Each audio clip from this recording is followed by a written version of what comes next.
L'Alliance économique des États du Sahel, qu'on pourra aussi appeler stratégique, est en train de continuer de prouver qu'elle est une force redoutable dans la sous-région. Damiba au Togo a tenté de fuir.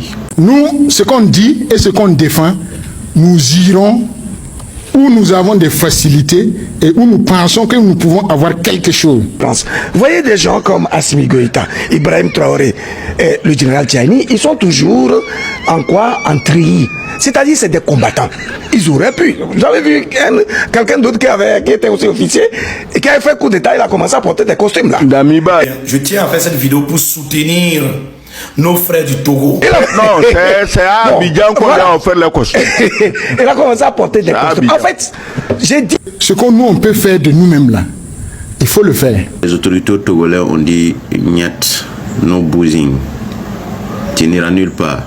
Il faut prendre le temps d'analyser et puis de faire des choix. Certains complices ont mis Damiba dans un coffre de voiture pour le faire sortir du territoire togolais jusqu'à la frontière du Ghana pour donner à certains apatrides là-bas qui vont l'amener jusqu'en Côte d'Ivoire. Alassane Ouattara dit qu'il n'est pas responsable d'actes de déstabilisation contre le Burkina Faso. Et oui, sous la direction des figures comme Ibrahim Traoré et le colonel Assimi Goïta, l'AES a renforcé la sécurité à un niveau comme jamais atteint. Les frontières sont surveillées 24h/24 avec des dispositifs de haute technologie, dont des drones militaires et des caméras de surveillance et de reconnaissance faciale qui ont été commandées et mises au point par des scientifiques de la Russie et de la Chine qui les utilisent eux-mêmes dans leurs services armés. Et ces nouvelles mesures permettent de détecter la moindre menace, qu'elle soit intérieure ou extérieure. On ne peut plus bouger un doigt dans cette région sans que les forces de sécurité ne soient au courant. Une telle organisation a fait naître un sentiment de sécurité des citoyens et de la population au sein de cette alliance. Et le monde entier en prend conscience. Eh bien, chers amis, sachez que les récentes acquisitions de matériel militaire mis au point par les membres de l'AES ont changé la donne.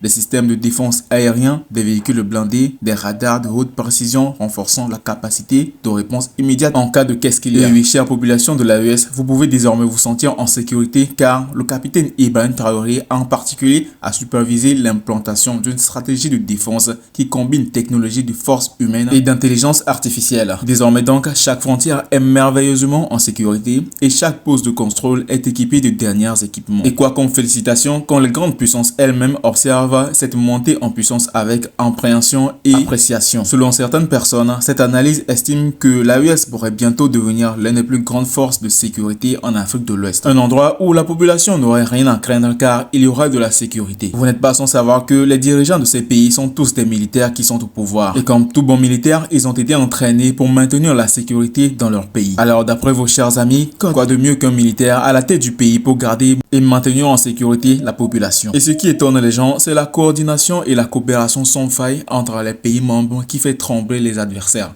Assimi Goïta a su instaurer une discipline de fer au sein des forces armées de l'alliance de l'AES, assurant que chaque action soit calculée et exécutée avec précision, pas d'abus ni de violence. Tout le monde travaille la main dans la main pour participer à anticiper l'insécurité avant qu'elle ne soit planifiée. Donc aucun groupe rebelle, aucune puissance étrangère ne peut aujourd'hui espérer déstabiliser quoi que ce soit que l'AES. Ni la population du Niger, ni la population du Burkina Faso et ni la population du Mali n'ont désormais peur, car ils sont de plus en plus en sécurité. La force de cette union n'est plus à prouver et beaucoup se demandent jusqu'où cette alliance pourra-t-elle aller avec une telle organisation car c'est tellement bien fait. Et cette démonstration pousse même certains pays voisins à reconsidérer leur stratégie. Certains dirigeants comme la Côte d'Ivoire, le Ghana, le Bénin, le Nigeria commencent à voir que l'AES prend désormais d'énormes dimensions dans la sous-région. Et les puissances occidentales, quant à elles, observent aussi calmement mais sûrement. Certaines personnes même arrivent à féliciter les pays de l'AES pourtant qu'ils sont des pays occidentaux. Pour Ibrahim Traoré et ses alliés, le message est simple. Il faut assurer la paix et la stabilité de leur nation, quitte à utiliser les moyens disponibles. L'AES est en train de remodeler la géopolitique de la sous-région et rien ne semble pouvoir l'arrêter. Les peuples des nations membres ressentent un véritable sentiment de sécurité, tandis que les autres pays voient se monter en puissance avec une appréhension et une appréciation sans faille. Une chose est sûre, l'AES ne compte pas ralentir et ses ennemis sont avertis.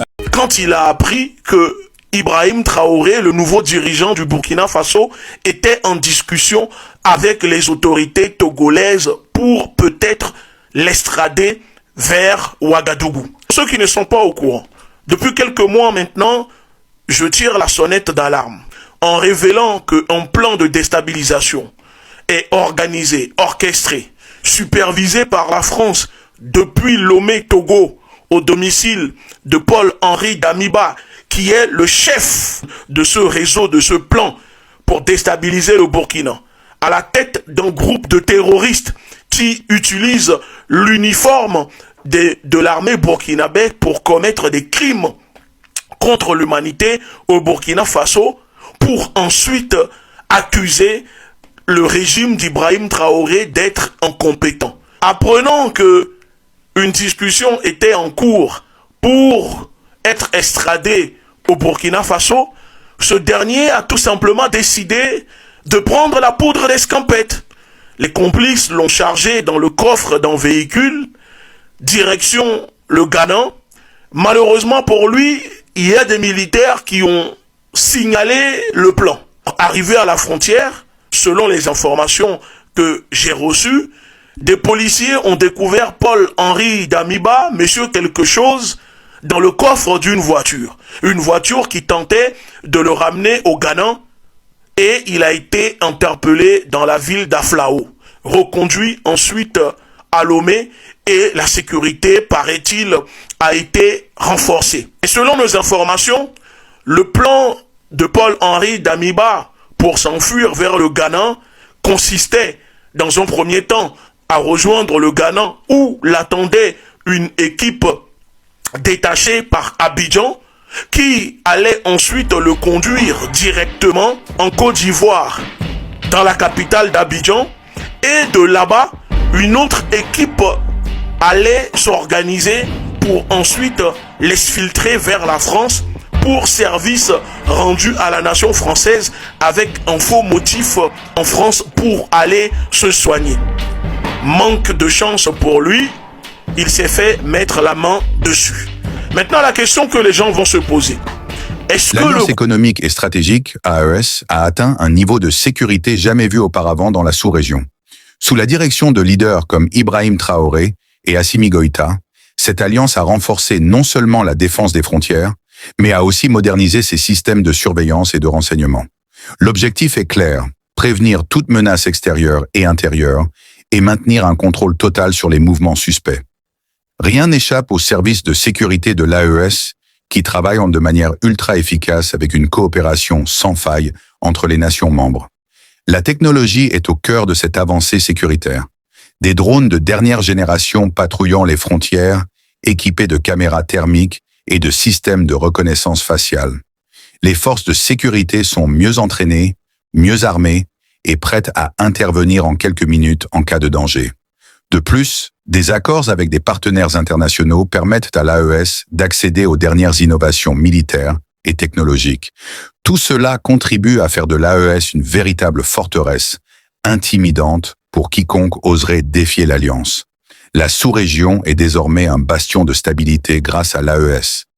Alassane Ouattara, Macky Sall et d'autres dirigeants de pays voisins observent cette montée en puissance avec attention. Certains craignent même que cette alliance devienne une force indomptable dans les années à venir, mettant en question l'équilibre des pouvoirs dans toute l'Afrique de l'Ouest. Le message est clair. L'AES n'a pas seulement réussi à sécuriser ses nations membres, mais a aussi envoyé un avertissement à tous ceux qui auraient des ambitions hostiles envers cette union stratégique. Alors, chers amis, que pensez-vous des membres et de la politique de l'AES? Mettez-nous votre avis dans les commentaires et surtout partagez la vidéo si vous l'avez aimé. Mentionnez vos amis et surtout activez la cloche de notification sans oublier de vous abonner au préalable pour ne plus jamais avoir à manquer de vidéos concernant les actualités info news du monde entier et surtout ceux de l'AES, de l'Afrique, du Niger, du Burkina Faso et du Mali. Ciao. Ibrahim Traoré et le général Tchiani, ils sont toujours en treillis. C'est-à-dire c'est des combattants. Ils auraient pu. Vous avez vu quelqu'un d'autre qui était aussi officier et qui avait fait coup d'état, il a commencé à porter des costumes là. Damiba. Je tiens à faire cette vidéo pour soutenir nos frères du Togo. Non, c'est à Abidjan qu'on a offert les costumes.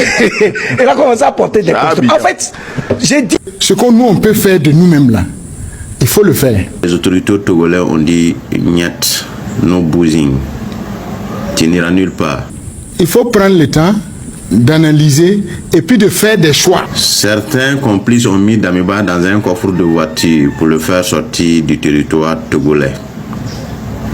jusqu'à la frontière du Ghana pour donner à certains apatrides là-bas qui vont l'amener jusqu'en Côte d'Ivoire. Alassane Ouattara dit qu'il n'est pas responsable d'actes de déstabilisation contre le Burkina Faso. Et oui, sous la direction des figures comme Ibrahim Traoré et le colonel Assimi Goïta, l'AES a renforcé la sécurité à un niveau comme jamais atteint. Les frontières sont surveillées 24h/24 avec des dispositifs de haute technologie, dont des drones militaires et des caméras de surveillance et de reconnaissance faciale qui ont été commandées et mises au point par des scientifiques de la Russie et de la Chine qui les utilisent eux-mêmes dans leurs services armés. Et ces nouvelles mesures permettent de détecter la moindre menace, qu'elle soit intérieure ou extérieure. On ne peut plus bouger un doigt dans cette région sans que les forces de sécurité ne soient au courant. Une telle organisation a fait naître un sentiment de sécurité des citoyens et de la population au sein de cette alliance. Et le monde entier en prend conscience. Eh bien, chers amis, sachez que les récentes acquisitions de matériel militaire mises au point par les membres de l'AES ont changé la donne. Des systèmes de défense aérien, des véhicules blindés, des radars de haute précision renforçant la capacité de réponse immédiate en cas de qu'est-ce qu'il y a. Et oui, chère population de l'AES, vous pouvez désormais vous sentir en sécurité car le capitaine Ibrahim Traoré en particulier a supervisé l'implantation d'une stratégie de défense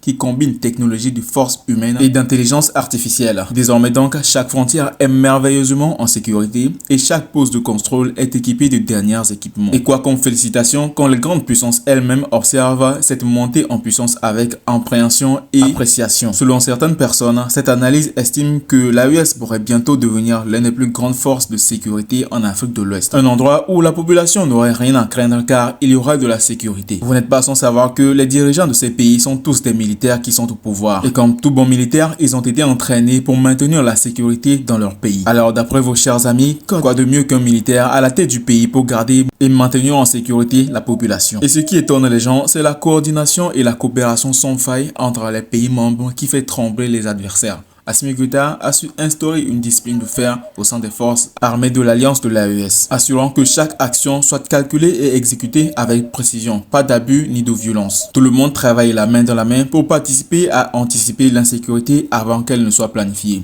Donc, aucun groupe rebelle, aucune puissance étrangère ne peut aujourd'hui espérer déstabiliser quoi que ce soit que l'AES. Ni la population du Niger, ni la population du Burkina Faso et ni la population du Mali n'ont désormais peur, car ils sont de plus en plus en sécurité. La force de cette union n'est plus approuvée et beaucoup se demandent jusqu'où cette alliance pourra-t-elle aller avec une telle organisation, car c'est tellement bien fait. Et cette démonstration pousse même certains pays voisins à reconsidérer leur stratégie. Certains dirigeants comme la Côte d'Ivoire, le Ghana, le Bénin, le Nigeria commencent à voir que l'AES prend désormais d'énormes dimensions dans la sous-région. Et les puissances occidentales, quant à elles, observent aussi calmement mais sûrement. Certaines personnes même arrivent à féliciter les pays de l'AES pourtant qu'ils sont des pays occidentaux. Pour Ibrahim Traoré et ses alliés, le message est simple. Il faut assurer la paix et la stabilité de leur nation, quitte à utiliser les moyens disponibles. L'AES est en train de remodeler la géopolitique de la sous-région et rien ne semble pouvoir l'arrêter. Les peuples des nations membres ressentent un véritable sentiment de sécurité,